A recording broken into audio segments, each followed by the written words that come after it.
So, betul ke cara tu? Betul. Kita cuba menjawab persoalan sahabat kita ni.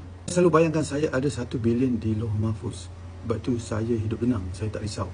Sebab semua kemungkinan dah ada di Lauh Mahfuz. Betul ke cara saya ni, Dok? Bayangkan guys, kalau saya cakap rezeki korang 1 bilion dah tertulis dalam Lauh Mahfuz. Kau percaya ke tak? Ramai orang fikir Lauh Mahfuz ni buku catatan statik. Padahal dia medan data kosmik tau. Semua kemungkinan dah tersedia. So, kenapa kita masih gelisah? Lauh Mahfuz guys bukan macam diary yang kaku tau. Dia lebih macam database semesta. Semua potensi dah wujud. Kaya, miskin, sihat, sakit. Cuma apa yang kita pilih, itu yang jadi realiti. Contoh mudah Netflix semua filem dah ada dalam server. Tapi bila korang tekan satu tajuk, itu yang keluar kat skrin.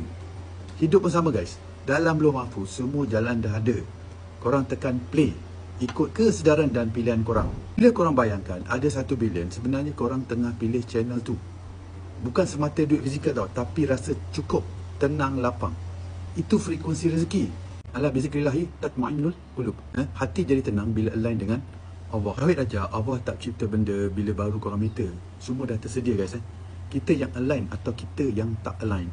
Macam kuantum fizik lah, partikel boleh jadi gelombang atau zarah. Bergantung cara kita observe.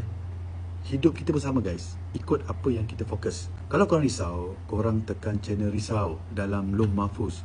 Kalau korang yakin, korang tekan channel yakin. Doa dan zikir bukan merayu keluar, tapi trigger frekuensi dalam diri. Hubungkan korang dengan realiti yang dah ready. Jadi bila korang bayang saya dah ada 1 bilion di Lauh Mahfuz, itu bukan fantasi. Itu cara korang reprogram otak dan hati. Bila frekuensi betul, tindakan korang pun selari. Quran dah sebut amal korang yang munculkan realiti korang. Balik-balik pada persoalan atas tu, betul ke cara tu? Betul. Itu bukan jampi tapi state of mind dan hati dalam tauhid. Semua kemungkinan dah tersedia. Allah Maha mengetahui.